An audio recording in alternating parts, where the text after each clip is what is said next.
నమస్కారం. అమ్మ కావడం ఒక అపురూపమైన అనుభవం. తన ప్రతిరూపాన్ని తనకు తానే బహూకరించుకునే అద్భుతమైన ఈ సందర్భంలో ఎక్కడ ఎలాంటి విఘ్నం తలెత్తినా మనసు కలుక్కుమంటుంది. ఇక ముందు నుంచి ఏవైనా సమస్యలుండి అవి లోపల బిడ్డపై దుష్ప్రభావాన్ని చూపేవైతే మనసంతా ఆందోళన కమ్మేస్తుంది. ఈ నేపథ్యంలో గర్భధారణకు ముందు అమ్మలో కనిపించే ఆరోగ్య సమస్యలు, వాటి విషయంలో తీసుకోవాల్సిన జాగ్రత్తల గురించిన ప్రత్యేక కథనంతో మీ ముందుకొస్తోంది నేటి సుఖీభవ.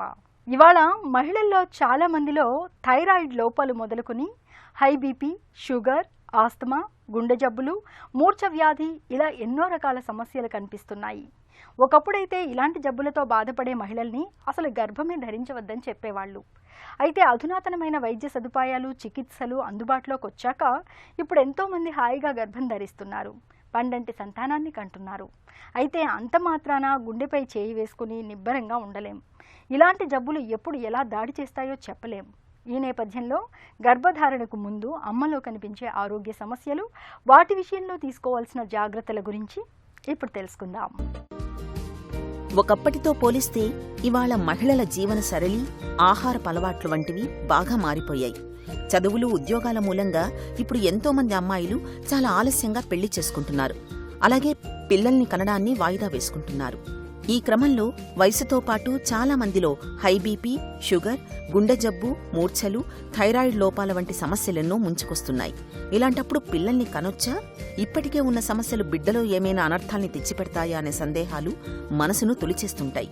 నిజానికి గర్భధారణ అనేది అత్యంత సంక్లిష్టమైన ప్రక్రియ. కడుపులో బిడ్డ పెరుగుతున్నప్పుడు తల్లి శరీరంలో ఎన్నో జీవక్రియల మార్పులు జరుగుతుంటాయి. ఇవన్నీ తల్లి శరీరాన్ని తీవ్ర ఒత్తిడిలోకి నెడతాయి. దీనికి తోడు అప్పటికే దీర్ఘకాలిక జబ్బులేవైనా ఉంటే అవి గర్భం ధరించాక తీవ్రం కావచ్చు.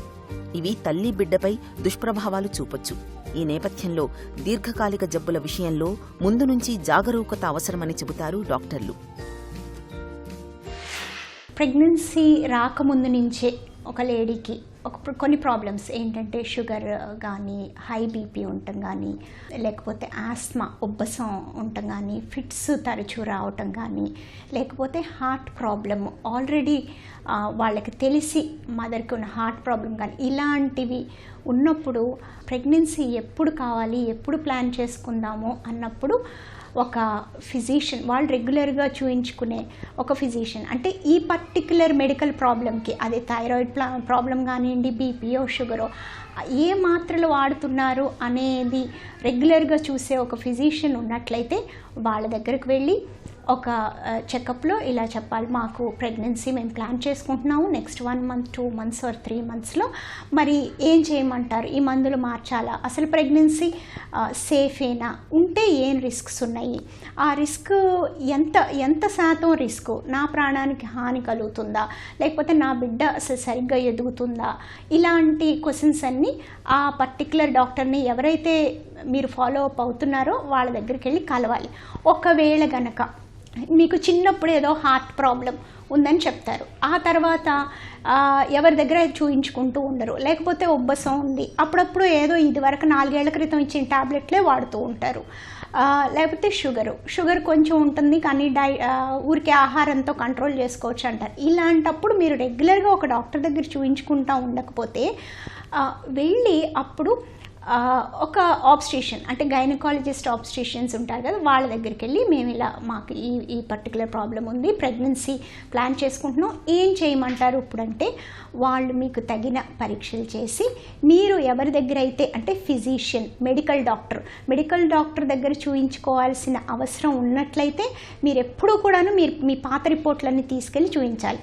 సో అంటే ఏంటంటే బేసిక్గా ప్రెగ్నెన్సీ ప్లాన్ చేసుకోకూడదు అనేవి లేదు, ప్లాన్ చేసుకునే ముందు వెళ్ళి డాక్టర్ని సంప్రదించాలి, ఆ డాక్టర్ చెప్పిన సలహాలు తూచా తప్పకుండా పాటించాలి. థైరాయిడ్ హార్మోన్ తక్కువగా ఉండటం అనేది అమ్మాయిల్లోనూ మహిళల్లోనూ ఇవాళ చాలా ఎక్కువగా చూస్తున్నాం. కీలకమైన థైరాయిడ్ గ్రంథి T3, T4 అనే హార్మోన్లను స్రవిస్తుంది. ఈ 2 హార్మోన్లు శరీరంలో మెటబాలిజం రేటును నియంత్రించడంలో, గుండె, నాడీ వ్యవస్థల పనితీరును చక్కబెట్టడంలోనూ, మెదడు అభివృద్ధిలోనూ, నెలసరిని, బరువును, కొలెస్ట్రాల్ లెవెల్స్ను నియంత్రించడంలోనూ చక్కగా పనిచేస్తాయి. తల్లి గర్భంలో బిడ్డ ఎదుగుదలలోనూ థైరాయిడ్ హార్మోన్ కీలక పాత్ర పోషిస్తుంది. ఇంతటి ప్రాధాన్యం కలిగిన థైరాయిడ్ హార్మోన్ ఒంట్లో తగినంతగా లేనప్పుడు తల్లి బిడ్డల్లో అనేక ఆరోగ్య సమస్యలు కనిపిస్తాయి. గర్భిణీల్లో అధిక రక్తపోటు రావడం, రక్తహీనత తలెత్తడం, గర్భస్రావం కావడం, కాన్పు కష్టం కావడం, పిల్లలు తక్కువ బరువుతో పుట్టడం వంటి సమస్యలు తలెత్తుతుంటాయి. మరో విషయం ఏమిటంటే గర్భంతో ఉన్నప్పుడు చాలా మంది థైరాయిడ్ మాత్రల్ని మానేస్తుంటారు, లేదంటే సొంతంగా మోతాదుల్ని మార్చుకుంటూ ఉంటారు. ఇలా చేయడం సరికాదు. గర్భిణీలు థైరాయిడ్ సమస్యలకు ఖచ్చితంగా డాక్టర్ పర్యవేక్షణలో చికిత్స తీసుకోవాలి. థైరాయిడ్ ప్రాబ్లము, థైరాయిడ్ అనేది థైరాయిడ్ హార్మోన్ తక్కువ ఉండొచ్చు, ఎక్కువ ఉండొచ్చు. తక్కువ ఉండటము, సర్క్యులేటింగ్ థైరాయిడ్ హార్మోన్ తక్కువ ఉండటం తరచుగా చూస్తూ ఉంటున్నాం. ఇలాంటి మహిళలు ప్రెగ్నెన్సీ ప్లాన్ చేసుకుంటున్నప్పుడు ఒక సింపుల్ థైరాయిడ్ టెస్ట్ చేయించుకొని, బ్లడ్ టెస్ట్ చేయించుకొని, థైరాయిడ్ లెవెల్స్ ఎలా ఉన్నాయో చూయించుకొని, అవి ఆ థైరాక్సిన్ అనే మెడికేషన్ మీరు ఏదైతే వాడుతున్నారో ఆ డోసేజ్ ఏమన్నా రీఅడ్జస్ట్ చేసుకోవాల్సేమో చేసుకున్న తర్వాత ప్రెగ్నెన్సీ ప్లాన్ చేసుకోవాలన్నమాట. దీనికోసం మీరు ఎండోక్రైనాలజిస్ట్ని కానీ లేకపోతే మీరు చూయించుకుంటున్న గైనకాలజిస్ట్ని కానీ సంప్రదించి చేసుకోవాల్సిన విషయం.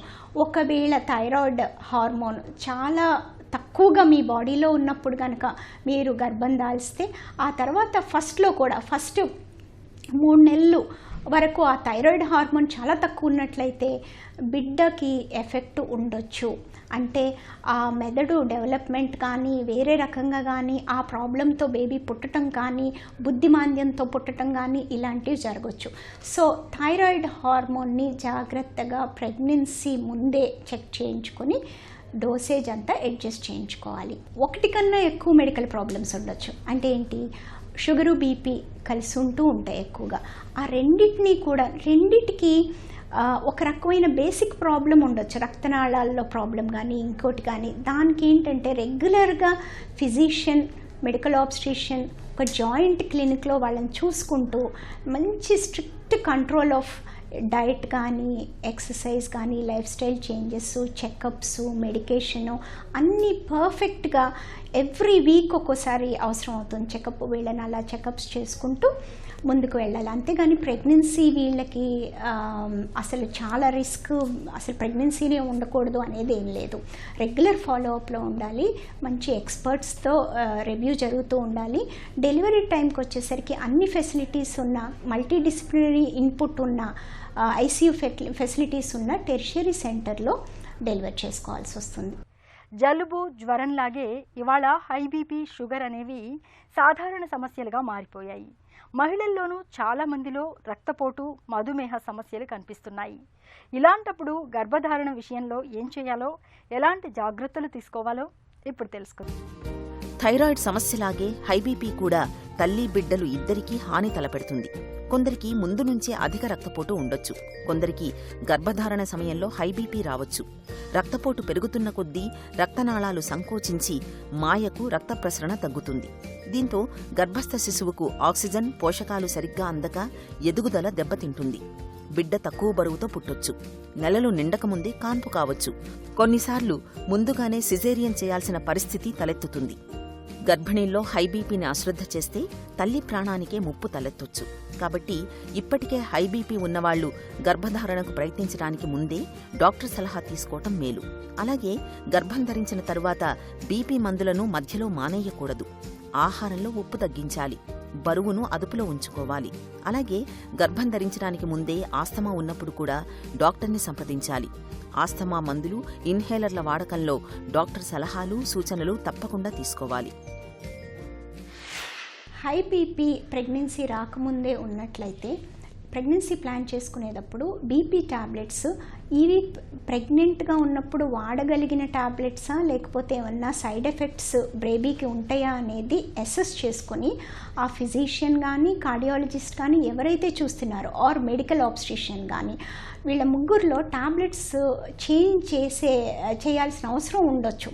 ఆ తర్వాత బీపీ కంట్రోల్ చాలా పర్ఫెక్ట్ బీపీ కంట్రోల్ ఉన్నప్పుడు, మెడికేషన్ అంతా పర్ఫెక్ట్గా వర్క్ అవుతున్నప్పుడు ప్రెగ్నెన్సీ ప్లాన్ చేసుకొని ఎర్లీ ప్రెగ్నెన్సీలో కూడా వాళ్ళని అసెస్ చేసుకొని కంప్లీట్గా బీపీ కంట్రోల్, వాళ్ళకి షుగర్ కూడా వస్తుందేమోనని స్క్రీనింగ్ టెస్ట్ అయి చేసుకుంటూ రెగ్యులర్ చెకప్స్తో బేబీకి ఏమన్నా గ్రోత్ రిస్ట్రిక్షన్ అంటే బేబీకి ఎదుగుదల ప్రాబ్లమ్స్ కానీ, ఉమ్మనీరు ప్రాబ్లమ్స్ కానీ అలాంటివి ఏమైనా ఉంటే జాగ్రత్తగా చూసుకుంటూ వాళ్ళని టేక్ కేర్ చేయాల్సి వస్తుంది. ఇంకొక తరచుగా మనం ఈ పొల్యూషన్ అదంతా పెరిగిన తర్వాత ఆస్మా ప్రాబ్లము, ఎలర్జీస్ మనకి ఎక్కువ అవుతూ ఉన్నాయన్నమాట. ఆ ఆస్మా ప్రాబ్లం అనేది మీరు ఏవైతే టాబ్లెట్స్ మీదో ఇన్హేలర్స్ మీదో ఉన్నారో అవి ముందు ఒకవేళ ప్రెగ్నెన్సీ ముందు మీరు అంటే ప్లానింగ్ ముందు చూయించుకోకుండా అనుకోకుండా ప్రెగ్నెన్సీ ఉంటే ఆ టాబ్లెట్లు ఇన్హేలర్లు ఆపకూడదు. అవి కంటిన్యూ చేస్తూనే మీరు గైనకాలజిస్ట్ దగ్గర కానీ ఫిజిషియన్ దగ్గర ఎవరి దగ్గర అయితే ఆస్మా చూయించుకుంటున్నారో వాళ్ళు పల్మనాలజిస్ట్ కానీ చెస్ట్ ఫిజిషియన్ అనండి, జనరల్ ఫిజిషియన్ అనండి, వాళ్ళ దగ్గరికి వెళ్ళి చూయించుకోవాలి. ఫిట్స్ కానివ్వండి, ఆస్మా కానివ్వండి, షుగర్కి కానివ్వండి, బీపీకి కానివ్వండి, ఏ రకమైన మెడికల్ ప్రాబ్లం అయినా ప్రెగ్నెన్సీ టెస్ట్ మీకు కన్ఫర్మ్ అయింది అనగానే ఆ ట్యాబ్లెట్లు చాలామంది మానేస్తూ ఉంటారు. మానేయవద్దు. అవి కంటిన్యూ చేస్తూ వెంటనే ఫిజిషియన్ దగ్గరకు గైనకాలజిస్ట్ దగ్గరికి వెళ్ళి చూయించుకుని వాటిని ఏమన్నా మార్చాలేమో అనేది అడగాలి. ఉబ్బసం ఉంది, ఇన్హేలర్స్ మానేస్తారు, వెంటనే అక్యూట్ ఆస్మా అటాక్ రావచ్చు, వచ్చే ఛాన్స్ ఉంది. ఫిట్స్ ట్యాబ్లెట్లు ఉంటాయి, మానేస్తారు, 2 రోజుల్లో చాలా పెద్ద ఫిట్స్ అనేది అటాక్ రావచ్చు, ప్రాణానికి అపాయం. బీపీ కూడా అంతే. ఏదైనా కూడా మందులు డాక్టర్ సలహా లేకుండా మానొద్దు. మధుమేహం ఈ జీవనశైలి జబ్బు ఇవాళ మహిళల్లోనూ సాధారణంగా కనిపిస్తోంది. కొంతమందిలో ముందు నుంచి ఉంటే మరికొంతమందిలో గర్భం ధరించాక మొదలవుతోంది. రక్తంలో గ్లూకోజ్ స్థాయిలు తీవ్రమైన హెచ్చుతగ్గులకు లోనవడం అనేది ఇటు తల్లికి అటు శిశువుకు చాలా చిక్కుల్ని తెచ్చిపెడుతుంది. గర్భంలో శిశువు ఎదుగుతున్న కొద్దీ తల్లి శరీరము పెరుగుతుంది. ఇది గ్లూకోజ్ స్థాయిలను ప్రభావితం చేస్తుంది. వీరిలో గ్లూకోజ్ స్థాయిలు తగ్గటం వల్ల తలెత్తే లక్షణాలను గుర్తించడమూ కష్టమే. తొలి 7 వారాల్లోపే గర్భస్థ శిశువు అవయవాలు రూపుదిద్దుకుంటాయి. ఈ సమయంలో రక్తంలో గ్లూకోజ్ స్థాయిలు చాలా ఎక్కువగా ఉంటే అవయవ లోపాలు తలెత్తొచ్చు. బిడ్డ బాగా బరువు పెరుగుతుంది. దీంతో కాన్పు కష్టమవుతుంది. అదుపు తప్పిన షుగర్ మూలంగా తల్లికి కళ్ళు మొదలుకొని కిడ్నీల వరకు చాలా సమస్యలే కనిపిస్తాయి.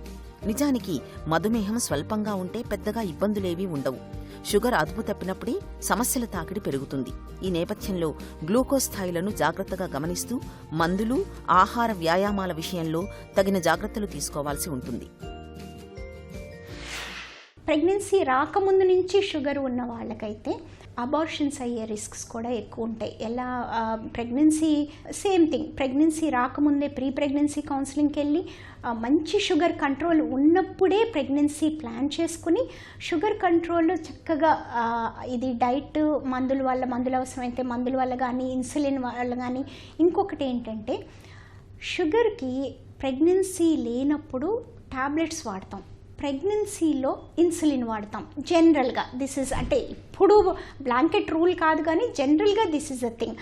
అందుకని చెప్పేసి ప్రెగ్నెన్సీ ప్లాన్ చేసుకు ముందే డాక్టర్ని వెళ్ళి కలవాలి. లేదంటే ఎర్లీ ప్రెగ్నెన్సీలో డాక్టర్ని కలిసి మందులు మార్చుకొని రెగ్యులర్ స్కాన్స్ చేయించుకుంటూ, ప్రెగ్నెన్సీలో షుగర్ వల్ల బేబీకి హార్ట్ డిఫెక్ట్స్ అయ్యి వచ్చే అవకాశం, కొన్ని బ్రెయిన్లో డిఫెక్ట్స్, అదర్ అబ్నార్మాలిటీస్ అవకాశం ఉంది. కాబట్టి డీటెయిల్డ్గా స్కాన్స్ అయి చేయించుకుంటూ ముందుకు వెళ్లాల్సి ఉంటుంది. షుగర్ కంట్రోల్ కానీ థైరాయిడ్ టాబ్లెట్లు కానీ ఏవి టాబ్లెట్లు అయిపోయినాయి మళ్ళీ చెకప్కి వెళ్ళేది 2 వారాలకు వెళ్తాం అప్పుడు కొనుక్కోవచ్చులే, ఇలా చేయకూడదు. ఒక్కరోజు ఒక్క టాబ్లెట్ కూడా మిస్ అవ్వకూడదు.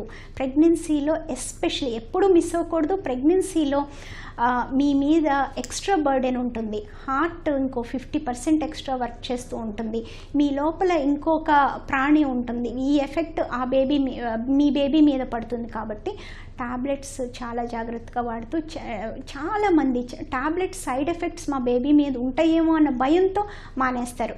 అయితే ఆ మానేసిన దానివల్ల వచ్చిన బ్యాడ్ ఎఫెక్ట్ మీ బేబీ మీద ఎక్కువ ఉంటుంది ఈ టాబ్లెట్ సైడ్ ఎఫెక్ట్ కన్నా. ఎవరు కూడాను సైడ్ ఎఫెక్ట్స్, బేబీ ఎఫెక్ట్ అయ్యే టాబ్లెట్స్ మీకు రాసివ్వం. సో అందుకని డాక్టర్ మీకు టాబ్లెట్లు వేసుకోమంటే మీరు ఎందుకైనా మంచిలే, ఎఫెక్ట్ ఉంటుందిలే, బేబీకి ఎఫెక్ట్ ఉంటుందని మానేయద్దు. మానేస్తే మీరు సిక్ అవుతారు. మీరు సిక్ అయితే బేబీకి రక్త ప్రసారం సరిగ్గా వెళ్ళదు, బేబీ సిక్ అవుతుంది. సో అందుకని టాబ్లెట్స్ డాక్టర్ సలహా మేరకు చక్కగా రెగ్యులర్గా వీక్లీ ఆర్ 2 వీక్స్కి ఒకసారి చెకప్స్ చేసుకుంటూ ముందుకు వెళ్ళాలి. దీర్ఘకాలిక జబ్బులతో వచ్చిన చిక్కేంటంటే వీటిని అదుపులో ఉంచుకునేందుకు ఏళ్ల తరబడి మందులు వాడాల్సి ఉంటుంది. ఇలాంటి పరిస్థితుల్లో గర్భం ధరించినప్పుడు సహజంగానే మందుల ప్రభావం లోపల బిడ్డపై పడే అవకాశం ఉంటుంది. ఈ నేపథ్యంలో గర్భంతో ఉన్నప్పుడు మందుల వాడకంలో ఎలాంటి జాగ్రత్తలు తీసుకోవాలో ఇప్పుడు తెలుసు. మహిళల్లో మూర్ఛవ్యాధి ఉంటే పెళ్లి మొదలుకొని గర్భధారణ వరకు అనేక రకాలుగా వివక్ష కనిపిస్తుంది. మూర్ఛవ్యాధి ఉంటే పెళ్లి చేసుకోకూడదని, ఒకవేళ పెళ్లి చేసుకున్నా పిల్లల్ని కనకూడదనే నమ్మకాలు మన దగ్గర కనిపిస్తాయి. నిజానికి మూర్ఛవ్యాధి ఉన్నప్పటికీ నిశ్చింతగా పెళ్లి చేసుకోవచ్చు, గర్భం ధరించవచ్చు. అయితే మూర్ఛలకి వాడే మందులు, చికిత్సలు గర్భం మీద విశేషమైన ప్రభావాన్ని చూపిస్తాయి. కొన్ని రకాల మందులు పిండంలో అవకరాల్ని తెచ్చిపెట్టే ప్రమాదమూ ఉంది. అలాగని మందుల్ని మానేయడం సరికాదు. ఈ నేపథ్యంలో గర్భధారణ మొదలుకొని కాన్పయ్యే వరకు డాక్టర్ల పర్యవేక్షణలో ఉంటూ తగిన సూచనలు, సలహాల్ని తీసుకుంటూ ఉండటం అన్ని విధాలా శ్రేయస్కరం. అలాగే గుండె జబ్బులు ఉన్నప్పుడు కూడా నిశ్చింతగా పెళ్లి చేసుకోవచ్చు, సంతానాన్ని కనొచ్చు. కాకపోతే ఫిట్స్ వ్యాధికిలాగే గుండె జబ్బు ఉన్నప్పుడు కూడా గర్భధారణ మొదలుకొని కాన్పయ్యే వరకు డాక్టర్ల పర్యవేక్షణలో ఉంటూ తగిన జాగ్రత్తలు తీసుకోవాలి. ఫిట్స్ ఉన్నట్లయితే పెళ్ళిళ్ళు చేసుకోకూడదు, ప్రెగ్నెన్సీ రాకూడదు అని అంటూ ఉంటారు. అది అపోహ మాత్రమే. ప్రెగ్నెన్సీ ఎప్పుడు ప్లాన్ చేసుకుందామని ఆలోచించి ఆ ప్లాన్ చేసుకునే టైంలో ఎవరైతే న్యూరాలజిస్ట్ కానీ, ఫిజిషియన్ కానీ మీ టాబ్లెట్స్ ఎవరైతే మిమ్మల్ని చెకప్లు చేస్తున్నారో ఆ టాబ్లెట్స్ మార్చాల్సి ఉంటుంది. కొన్ని ఫిట్స్ టాబ్లెట్స్కి బేబీలో అంటే పుట్టబోయే మీ బిడ్డకి హార్ట్ డిఫెక్ట్స్ కానీ ఇంకా కొన్ని డిఫెక్ట్స్ వచ్చే అవకాశం ఉంటుందన్నమాట. సో అందుకని ఆ ఫిట్స్ టాబ్లెట్స్ మార్చాల్సిన అవసరం ఉంటుంది. కొత్తగా వచ్చిన ఫిట్స్ టాబ్లెట్స్లో చాలా వరకు ఇలాంటి ఇబ్బందులు రానివే వాటి మీదే ఉంటున్నారు ఈ యంగ్ ఉమెన్ అందరూ కూడా. కాకపోతే ఒక్కొక్కసారి కొన్ని పాత డ్రగ్స్ కూడా వాడాల్సి వస్తుంది ఫిట్స్ కంట్రోల్ కోసం. అందుకని ప్రెగ్నెన్సీ రాకముందే చూయించుకొని టాబ్లెట్స్ మార్పించుకోవాలి. ఒకవేళ అలా జరగని పక్షంలో ఎర్లీ ప్రెగ్నెన్సీలో డిటెక్ట్ అవ్వగానే, ప్రెగ్నెన్సీ టెస్ట్ పాజిటివ్ అవ్వగానే వెళ్ళి ఆ టాబ్లెట్స్ మార్చినట్లయితే ఏ రకమైన ప్రాబ్లము ఉండదు. కానీ ఫిట్స్ ఉన్న మదర్కి, బేబీకి కూడా కొన్ని ప్రాబ్లమ్స్ వచ్చే అవకాశం ఉంది. కాబట్టి ఎర్లీ ప్రెగ్నెన్సీలో అంటే 5th మంత్ లోపల బేబీ హార్ట్కి ఒక ఎక్స్పర్ట్తో, ఫీటల్ మెడిసిన్ ఎక్స్పర్ట్తో ఎకో అయి చేయించుకోవాలి. హార్ట్కి ఏమన్నా డిఫెక్ట్స్ ఉన్నాయా, ఇంకేదైనా ప్రాబ్లమ్స్ ఉన్నాయా అనే దానికోసం అవన్నీ చూయించుకొని రెగ్యులర్ చెకప్స్తో మందులు మానకుండా వాడుతూ ముందుకు వెళ్ళాలి. గర్భం దాల్చే ముందే అంటే చిన్నప్పటి నుంచి ఒక గుండె జబ్బు ఉన్న మదర్స్ ఉంటారు. అయితే మన సొసైటీలో వాళ్ళని మ్యారేజ్ చేసుకోపోవటం, వాళ్ళకి పిల్లలు పుట్టరనుకోవటం, వాళ్ళకి పిల్లలు గర్భిణీ దాల్చినా చాలా ప్రాబ్లమ్స్ ఉండొచ్చు అని అనటం, ఇలాంటివి చాలా వింటూ ఉంటాం. అయితే ఈ గుండె జబ్బు అనేది చాలా చిన్నప్పుడు ఒక చిన్న రంధ్రం, హార్ట్లో ఒక చిన్న రంధ్రం ఉంటే అది ఆపరేషన్ చేసో ఇంకో రకమైన దాంతో అది క్లోజ్ చేసేస్తే వాళ్ళకి ఏం ప్రాబ్లమ్స్ ఉండవు. తర్వాత అందరిలాగానే వాళ్ళు నార్మల్గా ఉండొచ్చు. అయితే కొన్ని రకాల గుండె జబ్బులు మాత్రం మోర్ దెన్ 50% ఛాన్స్ అనమాట వాళ్ళకి ప్రెగ్నెన్సీలో చనిపోయే అవకాశం ఉంటుంది. ఒక్కోసారి 80% ఛాన్స్ కూడా ఉంటుంది. ఎందుకంటే రక్త ప్రసారం ప్రెగ్నెన్సీలో 50 to 70% ఇంక్రీజ్ అవుతుంది గుండె ద్వారా. Already existing heart problem worsen అవ్వచ్చు. ఇకపోతే బిడ్డకి ఎఫెక్ట్, తల్లికి గనక గుండె జబ్బు, కొన్ని రకాల గుండె జబ్బులు ఉంటే బేబీకి కూడా గుండెలో కొన్ని రకాల అలాంటివి కానీ ఇంకో రకమైన కానీ హార్ట్ డిఫెక్ట్స్ రావచ్చు. అందుకని డీటెయిల్డ్గా ఎకో చేసుకోవాలి. వీళ్ళని కార్డియాలజిస్ట్, ఆబ్స్ట్రిషియన్ కలిపి ఇద్దరూ కలిసి రెగ్యులర్ ఫాలోఅప్స్ అంటే అట్లీస్ట్ ఎవ్రీ 2 weeks వీళ్ళని చూసుకుంటూ ఫాలో చేసుకుంటూ టెర్షరీ సెంటర్లో అంటే పెద్ద హాస్పిటల్లో డెలివరీ చేసుకోవాల్సిన అవసరం ఉంటుంది. ఐసీయూ ఫెసిలిటీస్ అవన్నీ ఉన్న చోట. హై బీపీ, షుగర్, గుండె జబ్బు, ఫిట్స్, థైరాయిడ్ నిజానికి ఇవి పెద్ద సమస్యలే కావచ్చు. అయితే ఆధునిక వైద్యం అండతో ఇవాళ వీటిని చాలా చక్కగా అదుపు చేయవచ్చు. డాక్టర్ల సలహా మేరకు తగిన మోతాదులో మందులు వాడుతూ జీవన సరళిలో తగిన జాగ్రత్తలు తీసుకుంటే చాలు, నిశ్చింతగా గర్భం ధరించవచ్చు. ఎలాంటి సమస్యలు లేకుండా పండంటి సంతానాన్ని కనొచ్చు. అమ్మ కడుపులో అండం నుంచి పిండంగా మారి ఆపై పసిబిడ్డగా పురుడు పోసుకునే అంతవరకు ప్రతి దశను దుర్బిణి వేసి చూసి నివేదిక ఇవ్వగల సాంకేతిక పరిజ్ఞానం ఇవాళ మనకు అందుబాటులో ఉంది. గర్భధారణకు ముందు డాక్టర్ని సంప్రదించి అవసరమైన పరీక్షల్ని చేయించుకుని తగిన సలహాలు తీసుకుంటే చాలు. తల్లి బిడ్డల ఆరోగ్యం భేషుగ్గా ఉంటుంది. తిరిగి రేపటి సుఖీభవలో కలుసుకుందాం. సుఖీభవ కార్యక్రమానికి సంబంధించిన మీ విలువైన సూచనలు, సలహాల్ని వెంటనే మాకు రాయండి. మా చిరునామా Sukhibhava, ETV, Ramoji film city, Hyderabad 501512 లేదా sukhibhava@etv.co.in కు ఈమెయిల్ చేయండి.